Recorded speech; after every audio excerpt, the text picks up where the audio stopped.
Pregnancy की दूसरी तिमाही में आपके चलने, उठने, बैठने, सोने के तरीके में बदलाव आना किस बात का संकेत होता है?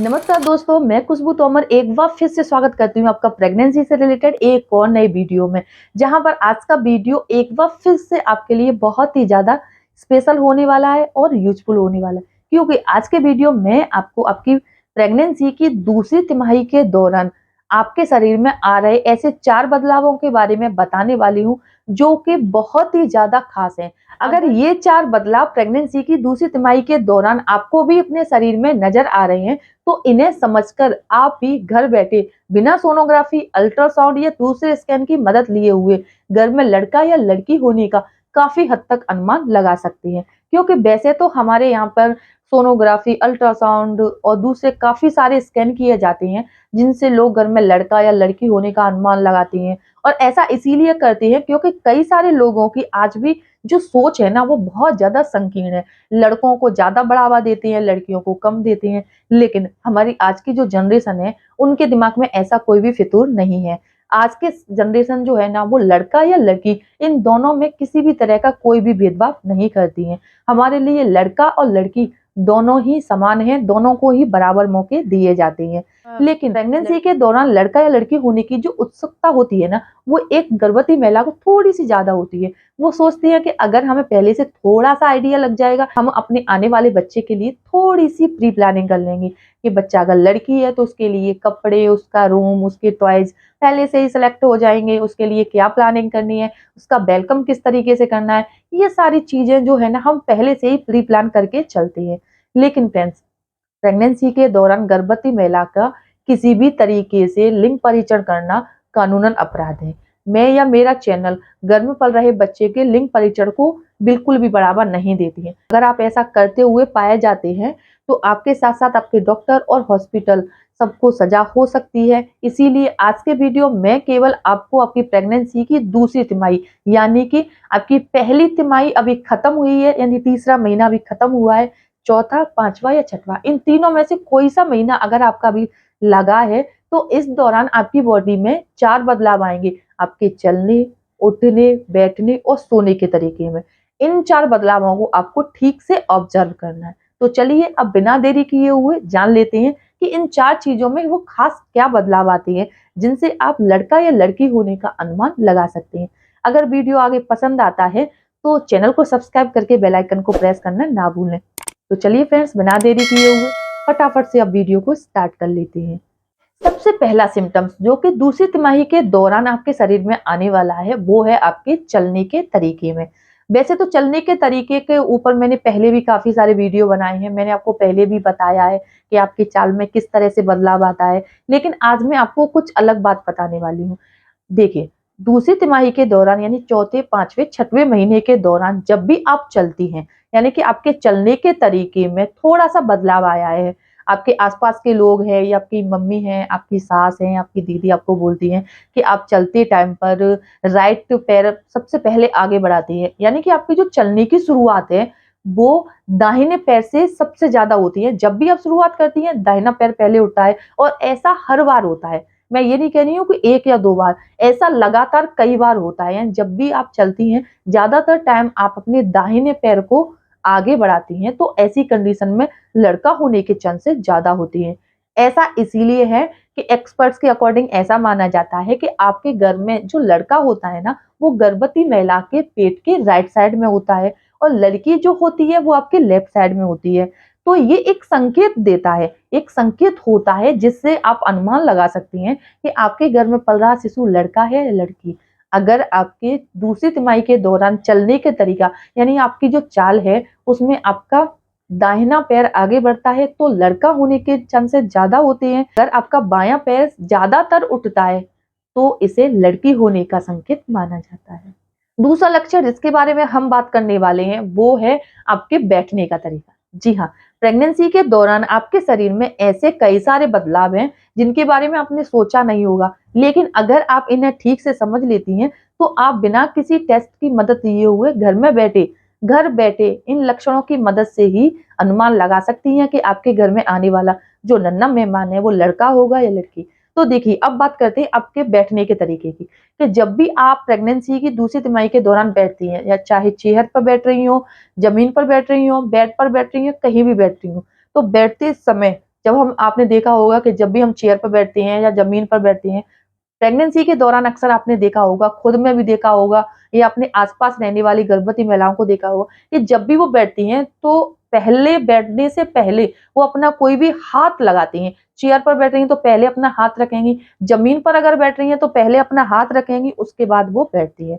तो देखिए, बैठते समय अगर आप ज़्यादातर टाइम अपने दाहिने हाथ का इस्तेमाल ज़्यादा करती हैं, सपोर्ट लेने के लिए, तो इसे घर में लड़का होने का संकेत माना जाता है। और अगर आप बैठते समय ज़्यादातर अपने बाएँ हाथ का इस्तेमाल करती हैं, तो इसे लड़की होने की तरफ इशारा माना जाता है।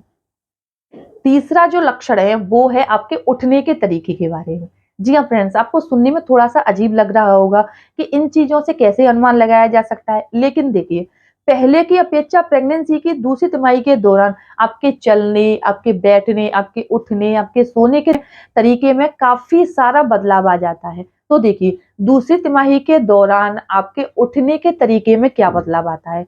अगर आप दूसरी तिमाही के दौरान जब भी बैठी हुई होती हैं और खड़े होने का प्रयास करती हैं, चाहे वो चेयर से हो, बेड से हो, ज़मीन से हो, कहीं से भी हो। जब आप उठती हैं, तो आप उठते समय अपने दाहिने पैर को ज़मीन पर रखकर फिर आप उठने का प्रयास करती हैं, और ऐसा लगातार होता है। जब भी आप बैठती हैं और खड़ी होती हैं, तो आप दाहिने पैर को ज़मीन पर रखती हैं, फिर आप सपोर्ट लेकर खड़ी होती हैं। तो इसे घर में लड़का होने का इशारा माना जाता है। अगर आप बाएँ हाथ को नीचे सपोर्ट के लिए ज़्यादातर यूज़ में लेती हैं, तो इसे घर में लड़की होने की तरफ इशारा माना जाता है। तो फ्रेंड्स, इस तरह से दाहिने हाथ और बाएँ हाथ के यूज़ को लेकर, या दाएँ पैर या दाएँ हाथ के इस्तेमाल को देखकर भी आप अनुमान लगा सकती हैं कि घर में पल रहा शिशु लड़का है या लड़की। क्योंकि काफ़ी सारे लोग मुझे रोज़ाना कमेंट करती हैं कि मैम हमारे दाएँ कूल्हे में ज़्यादा दर्द हो रहा है, दाएँ पैर में ऐंठन हो रही है। तो ऐसे कई सारे बदलाव आपको प्रेगनेंसी की दूसरी और तीसरी तिमाही में महसूस हो सकती हैं। अब चौथा लक्षण की बात करते हैं सोने के तरीके की। तो इस पर मैंने एक सेपरेट वीडियो भी बनाया, एक नहीं कई सारे बनाए हैं कि प्रेगनेंसी के फर्स्ट ट्राइमेस्टर में आपको किस तरीके से सोना है, सेकंड ट्राइमेस्टर में आपको किस तरीके से सोना है, थर्ड ट्राइमेस्टर में आपको किस तरीके से सोना है, जिससे कि आपके घर में पल रहे बच्चे को नुकसान ना हो, खतरा ना हो। तो देखिए, मैं फिर से एक बार रिपीट कर देती हूँ कि अगर आपकी प्रेगनेंसी की पहली तिमाही चल रही है, यानी कि पहला, दूसरा और तीसरा महीना रनिंग में है, तो इस दौरान वैसे तो आप किसी भी पोजीशन में सो सकती हैं। लेफ्ट साइड, राइट साइड, पेट के बल, पीठ के बल, कैसे भी सो सकती हैं, क्योंकि इस समय आपका जो बच्चा है वो बहुत छोटा होता है, एक भ्रूण के आकार में होता है, तो इससे क्या है, उस पर ज़्यादा कोई प्रभाव नहीं पड़ता है। लेकिन अगर आपकी प्रेगनेंसी का चौथा, 5वां या 6वां महीना शुरू हो गया है, तो इस दौरान आपको अपने सोने के तरीके में थोड़ा-सा बदलाव करना है। क्योंकि फ्रेंड्स, प्रेगनेंसी के दौरान आ रहे कुछ बदलाव तो हार्मोनल बदलाव की वजह से होती है। जैसे कि आपकी बॉडी में हार्मोन्स चेंज होते हैं, जिसकी वजह से आपको आपके शरीर में काफ़ी सारी दिक्कतें आ सकती हैं, जैसे कि उल्टी, मितली, घबराना, बेचैनी होना, साँस लेने में तकलीफ होना, किसी चीज़ को देखकर जी मिचलाना, उबकाई आना या खाने का स्वाद बदल जाना। तो ऐसे कई सारे बदलाव जो है ना, वो हार्मोन्स चेंज होने की वजह से होती हैं। लेकिन ये जो 4 तरीके मैंने आपको बताए हैं ना, उठना, बैठना, चलना और सोना, इन 4 तरीकों में हम खुद बदलाव लाते हैं। यानी कि अपने शरीर में कई सारे हम बदलाव करते हैं, जिससे कि हमारे घर में पल रहे बच्चे को किसी भी तरह का नुकसान ना हो।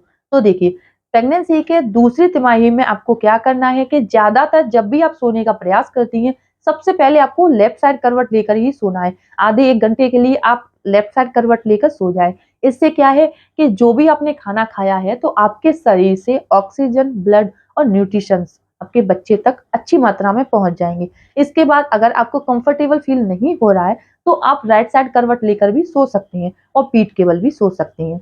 लेकिन तीसरी तिमाही के दौरान, यानी कि 7वें, 8वें और 9वें महीने के दौरान आपको खास ख्याल रखना है कि इन दिनों आपको शुरुआत तो लेफ्ट साइड करवट से ही करनी है। यानी आधे 1 घंटे के लिए आप लेफ्ट साइड करवट लेकर ही सोएँ, जिससे कि आपके बच्चे तक न्यूट्रिशंस अच्छी मात्रा में पहुँचते रहें और आपका बच्चा हेल्दी हो। इसके बाद आप राइट साइड करवट लेकर भी सो सकती हैं। लेकिन याद रहे, गलती से भी, भूल से भी आपको तीसरी तिमाही के दौरान पेट और पीठ के बल नहीं सोना है, क्योंकि पेट के बल तो आपका गर्भाशय बढ़ जाता है, पेट बढ़ जाता है, तो आप वैसे ही नहीं सो पाएँगे। लेकिन अगर आप चाहती हैं कि आपके बच्चे को किसी भी तरह की दिक्कत ना हो, आपको किसी भी तरह का पेन ना हो, इसके लिए आप कोशिश कीजिए कि आपको इस दौरान पीठ के बल नहीं सोना है।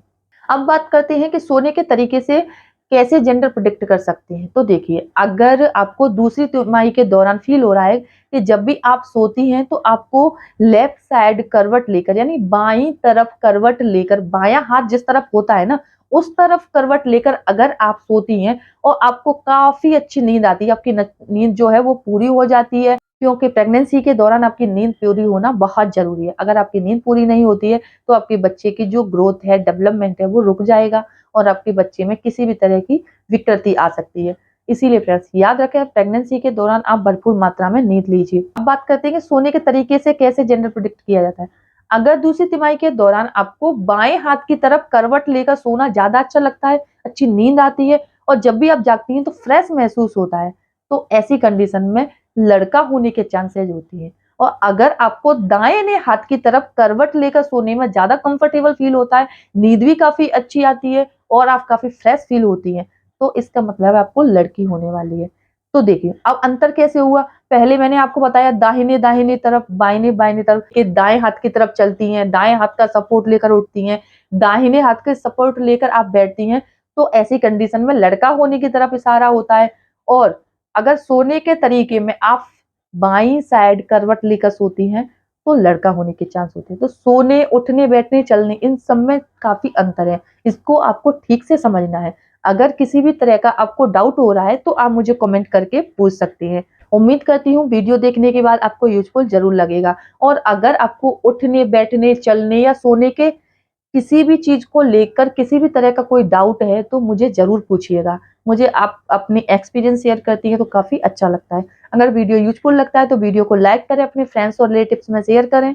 और अगर अभी तक आपने मेरे चैनल को सब्सक्राइब नहीं किया है तो जल्दी से मेरे चैनल को सब्सक्राइब करके बेल आइकन को प्रेस करना ना भूलें। तो चलिए फ्रेंड्स, मिलते हैं नेक्स्ट टाइम, तब तक के लिए धन्यवाद।